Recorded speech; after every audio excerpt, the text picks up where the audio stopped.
Shalom, selamat malam semua. Selamat malam. Salam kenal, saya Ika, Junaat, Renata, Surabaya. Malam hari ini saya mau sharing tentang pertolongan Tuhan dalam hidup saya saat ini.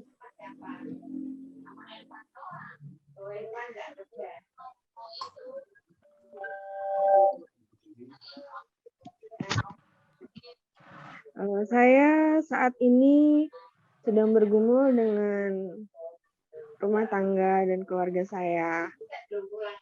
Saat ini saya tinggal dengan anak-anak saya, 2 orang. Anak yang pertama umur 12 tahun,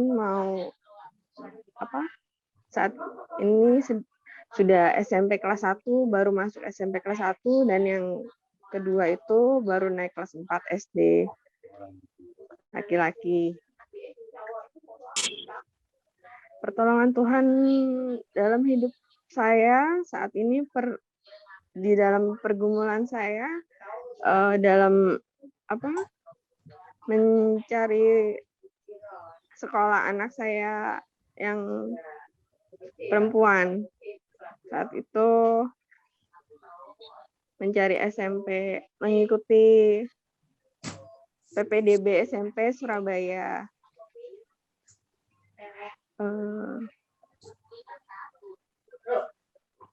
Kebetulan karena kami dari luar kota, dari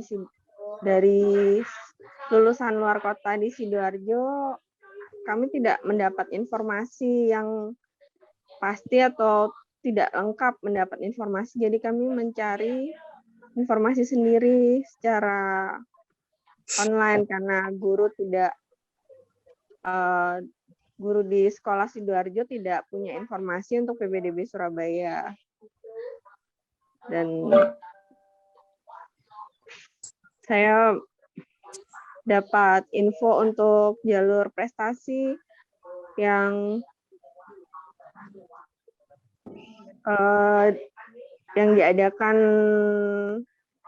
Wali Kota Pak Eri yang baru itu jalur penghafal kitab suci. Penghafal kitab suci ini saya dapat info dari media online Suara Surabaya. Itu pada sebelum penutupan hari Minggu. Jadi hari-hari terakhir pendaftaran baru saya mengetahui kalau ada jalur penghafal kitab suci. Dan di sini saya bergumul bersama anak saya apakah saya bisa mengikuti karena waktu yang terbatas gitu. Syaratnya dalam jalur ini siswa harus menghafalkan 30 ayat kitab suci. Dan saya menanyakan saat itu anak saya juga kebetulan baru sembuh dari sakit selama 2 minggu, sakit panas. Dan puji Tuhan saat itu pertolongan Tuhan itu tepat sekali. Jadi anak saya baru saja sembuh, sudah mulai sehat, dan kami juga mendapatkan info tentang jalur prestasi ini. Ya, jadi kami tetap berusaha mencoba mengikuti jalur tersebut. Setelah kami mengikuti jalur tersebut, kami juga mengalami kendala untuk materi yang dihafalkan, karena kami tidak dapat info materi yang dihafalkan itu ayat apa saja. Itu saya sudah menanyakan ke Departemen Agama, itu tidak ada jawaban, tidak mendapat jawaban dan tidak dapat info. Saya menanyakan juga ke Kak Christian sempat, apakah punya info untuk jalur ini, jalur penghafal kitab suci, tetapi juga tidak ada info. Dan selanjutnya akhirnya kami mengikuti, anak saya tetap mengikuti dengan menghafalkan ayat yang kami bawa sendiri dari rumah. Setiba di tempat itu kami mendapati kalau benar ternyata ada ayat-ayat yang sudah ditentukan oleh pihak Departemen Agama yang harus dibawakan di tempat ujian itu sudah ditentukan. Saat itu saya mencoba menanyakan dengan orang tua yang lain yang mendapatkan, dan saya memberitahu ke anak saya, waktu itu rasanya down sekali. Baru kami sudah menghafalkan 30 ayat sendiri, terus di tempat kami juga mendapati ternyata ada ayat lain yang harus dihafalkan yang sesuai dengan yang ditentukan. Itu kami tetap mencoba menghafalkan ayat yang kami baru dapatkan pagi itu di tempat itu. Tetap saya membesarkan hati anak saya waktu itu sedikit gimana ya, takut atau gimana gitu. Saya juga apa mau pulang sudah sampai sini gitu, karena waktu yang sedikit kami dapatkan untuk menghafalkan saat itu. Setelah anak saya maju mengikuti, terus hasilnya langsung keluar siang itu kami dapatkan itu anak saya dinyatakan tidak lulus dalam ujian penghafal kitab suci. Ya, dengan berat hati saat itu saya maju untuk menanyakan bagaimana kriterianya, karena kami tidak mendapatkan materi yang ditentukan oleh Departemen Agama, tapi tetap dinyatakan bahwa banyak Bu, selain anak Ibu yang tidak mendapatkan materi, juga banyak yang tidak lulus di yang ujian sebelumnya. Tapi saya merasa saat itu kenapa bisa seperti itu gitu. Terus ya kalau diadakan kan materi memang dibuka kalau memang ada materi yang harus dibawakan. Tapi ya tetap hasilnya sudah keluar, sudah diberitahukan bahwa saat itu hasilnya tidak lulus. Dan kami saat itu pulang dengan bagaimana ya, perasaan kami sedih, terus kami mau melanjutkan mengikuti PBDB jalur prestasi lomba. Sebenarnya ada lomba yang dimenangkan juga, tapi piagam medali emas dan medali perunggu itu pun tidak bisa kami pakai karena kami dari sekolah luar Sidoarjo tidak bisa memberikan surat dari sekolah mengirim karena kami mengikuti secara pribadi saat itu, dan juga berbeda peraturannya dengan Diknas Surabaya. Seperti itu yang diberitahukan pada kami oleh guru sekolah anak saya. Kami pulang saat itu dengan sedih, tapi tetap di perjalanan saya menguatkan anak saya yang saat itu sudah menghafalkan. Saya dalam hati saya sedih, tapi ada suara yang timbul dalam hati saya. Saat ini memang saya sendiri, Tuhan. Saya seperti ini, saya tidak ada orang yang dapat saya beritahukan apa yang kami alami, yang kami rasakan. Tidak ada yang dapat kami ceritakan atau kami keluh. Jadi tapi ada suara. Saya pernah baca satu ayat kalau Tuhan itu menentukan di Mazmur 37 ayat 23 sampai 24. Itu mengatakan Tuhan menetapkan langkah-langkah orang yang hidupnya berkenan kepadanya. Lalu saya di sini timbul dalam hati saya, Tuhan, kami sudah melakukan apa yang kami bisa. Apapun itu hasilnya, kami merasa itu walaupun kami dinyatakan tidak lulus, saya merasa tidak apa-apa. Kami dinilai oleh manusia seperti itu, tapi kami berharap kami sudah menyenangkan hati Tuhan. Apa yang kami lakukan berkenan di hadapan Tuhan, seperti itu. Dan beberapa hari kemudian, itu hari Selasa atau hari apa, terus pada hari Kamis itu setelah hari terakhir ujian itu diadakan, siang harinya kami mendapatkan telepon dari Departemen Agama. Kami diundang untuk datang. Saat itu kami diberitahukan, anak saya diberitahukan kalau anak saya dinyatakan lulus ujian tes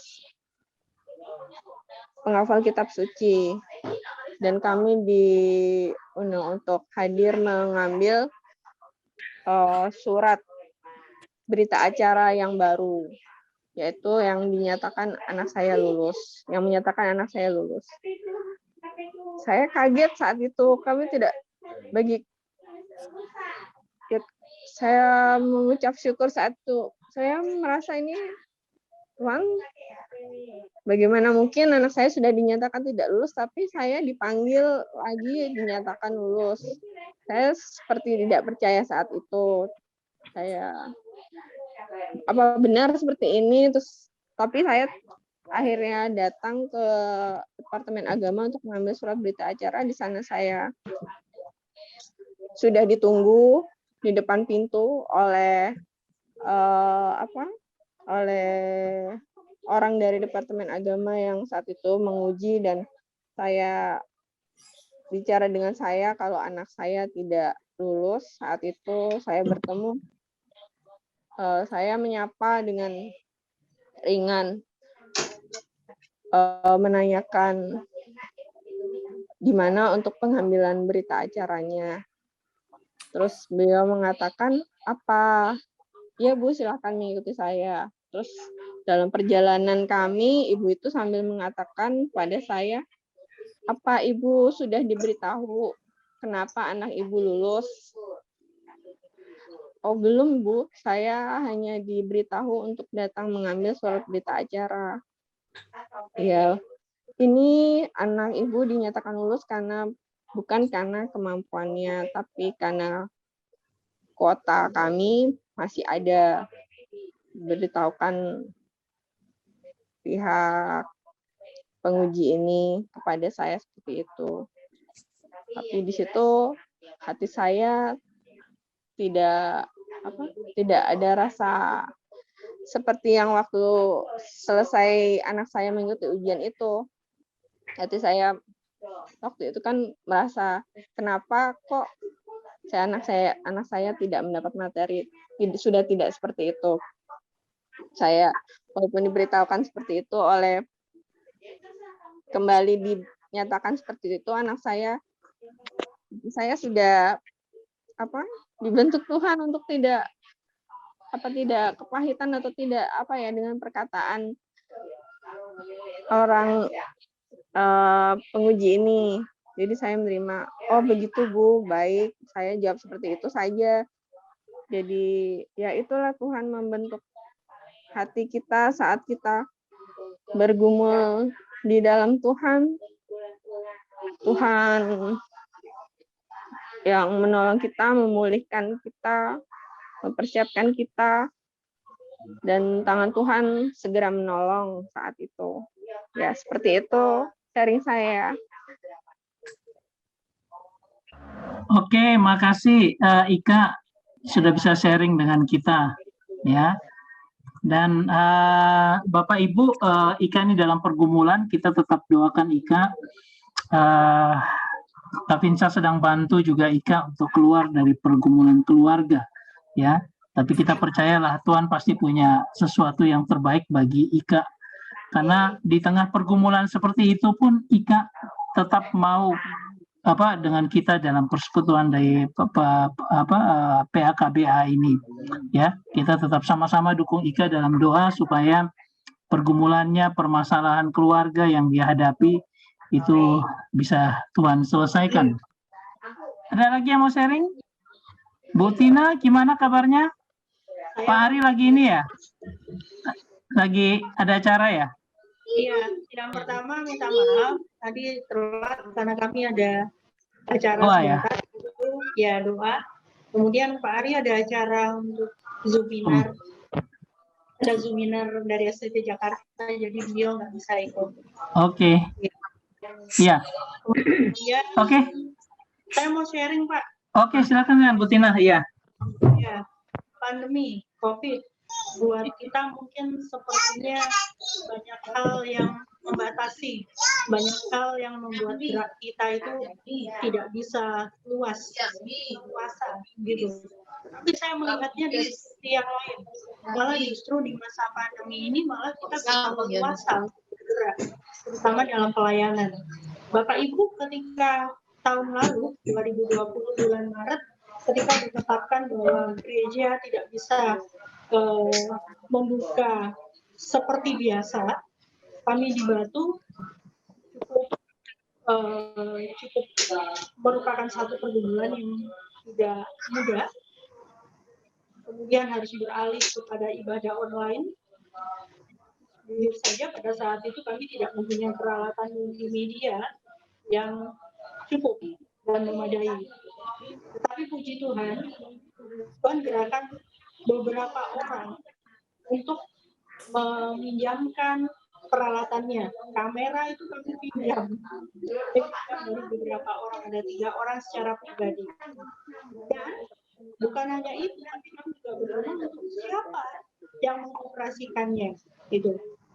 Tapi puji Tuhan pula, saat itu ada seorang anak muda, ketua GP waktu itu, dia adalah ketua GP, dia adalah mantan dari Malang TV, dia pernah bekerja di Malang TV sekian tahun, kemudian dia bekerja lain, tapi saat itu pun dia juga ternyata keluar dari pekerjaannya. Nah, yang ada dalam pikiran kami adalah Tuhan memberikan orang, memberikan peralatan tepat pada waktunya. Jadi maka kami bisa melakukan ibadah online gitu ya, dengan kamera dari pinjaman, dengan sound yang sebetulnya juga harusnya itu kalau Bapak Ibu ini sound sistem kami itu belum terlalu bagus gitu. Tetapi dengan orang-orang yang mau bekerja di dalamnya, kemudian dengan peralatan yang ada, Tuhan bantu untuk dapat menyiapkan ibadah dengan baik. Dan itu berjalan dengan baik. Sampai akhirnya kami di Batu itu Jemaat Margomulyo bisa membeli 1-2 kamera yang mumpuni gitu, dan juga pada akhirnya juga menambahkan 2 kamera lainnya untuk sebagai kamera lainnya gitu. Itu semua karena Tuhan menolong. Jadi, dan yang jadi satu catatan saya lagi adalah saya tadi bilang bahwa ketika pandemi rasanya ketika sebelum pandemi kita rasanya bisa pelayanan leluasa dan sekarang dibatasi. Tapi kalau kita melihat dari sisi yang lain, di saat pandemi ini kita lebih leluasa. Kenapa Bapak Ibu? Ketika kita online, ibadah yang kita masukkan ke YouTube, video-video yang dimasukkan ke YouTube, justru leluasa dilihat oleh begitu banyak orang. Bukan hanya jemaat saja. Bahkan bukan hanya orang Kristen saja. Gitu ya. Tapi banyak orang lain juga yang mengikuti ibadah, atau mungkin kan ada cerita-cerita Alkitab yang sering di-sharingkan akhirnya gitu ya. Ada program renungan 5 menit lah, 3 menit lah, kan ada ya, kita lihat banyak sekali di YouTube sekarang yang muncul. Yang kedua yang saya mau katakan, ketika pandemi ini Tuhan memberikan kita itu secara tidak langsung ya, Bapak Ibu, yang tadinya dikenal internet itu dalam tanda kutip banyak negatifnya. Tapi apa yang terjadi? Sekarang melalui media-media sosmed itu malah suara Tuhan diperdengarkan, gitu. Malah kita membutuhkannya untuk renungan, untuk berdoa, untuk belajar tentang Alkitab. Bahkan kita membutuhkannya seperti itu. Jadi kan peralatan atau teknologi ini tidak salah sebetulnya, tetapi manusia-manusianya. Tuhan lagi membalikkan itu, gitu. Sedikit demi sedikit dibalikkan supaya kita bisa melihat bahwa hal-hal positif dari internet ini, dunia maya ini ternyata malah berdampak positif bagi bukan 1-2 orang, tapi bagi dunia. Kemudian yang ketiga, Tuhan menumbuhkan banyak jiwa yang mau pelayanan. Bapak Ibu di Batu, ketika kami mulai media ini, kami hanya 3 orang. 3 orang saja. Tuhan Bapak Ibu sekarang lebih dari 3 orang itu. Banyak anak muda yang terlibat di dalamnya. Dulunya itu satu tim itu saja yang tiap minggu gitu. Ada 2 teman saya yang laki-laki itu selalu tidur di gereja supaya bisa bangun pagi, karena kami di Batu jam 7 pagi supaya nggak terlambat gitu. Sekarang sudah ada 2 tim, jadi bisa bergantian, dan itu anak-anak muda. Kemudian ada Satgas COVID juga di Batu, dan itu anak-anak muda. COVID ini juga memberikan mereka boleh melakukan pelayanan gitu. Itu ada dampak-dampak lain, tapi saya melihat dari sisi ini, kata Tuhan begitu baik. Ketika kita mengalami COVID ini, kita ternyata bisa melakukan banyak hal. Yang pertama tadi, kita bisa leluasa sekali dalam pelayanan kita. Yang kedua, kita bisa lihat bahwa Tuhan sedang memperbaiki bahwa teknologi ini baik, positif gitu. Positif untuk semua orang. Bahkan kita ibadah aja kita bisa melalui internet. Dan yang ketiga, Tuhan sedang begitu banyak menumbuhkan banyak jiwa gitu yang terlibat di balik layar gitu. Saya yakin juga di Maranatha banyak ya anak muda yang tadinya berapa orang jadi banyak sekarang gitu. Tadinya malah cuma ibadah minggu, sekarang malah di PA, di PT, di GP kan gitu. Banyak sekali mereka. Mungkin video-video dan sebagainya. Kita COVID ini melibatkan banyak orang di baliknya memang, tetapi disitulah mereka juga belajar untuk melayani. Saya kira itu Pak Christian. Terima kasih. Oke, makasih Bu Tina sudah sharing dengan kita ya. Nah, ini sharing-sharing ini kalau kita kumpul jadinya ada sebuah kesan yang Tuhan sampaikan ke kita bahwa Dia begitu mengaturnya dengan indah sehingga nanti satu waktu kita akan mengerti. Mungkin sekarang kita tidak mengerti ya bagaimana Mbak Dian di rumahnya, sekitar rumahnya begitu banyak COVID, gereja sekarang begitu banyak orang yang berdoa untuk orang-orang yang sakit, banyak di gereja juga. Tapi di balik semuanya itu nanti kita akan mengerti bagaimana kemuliaan akan Tuhan nyatakan.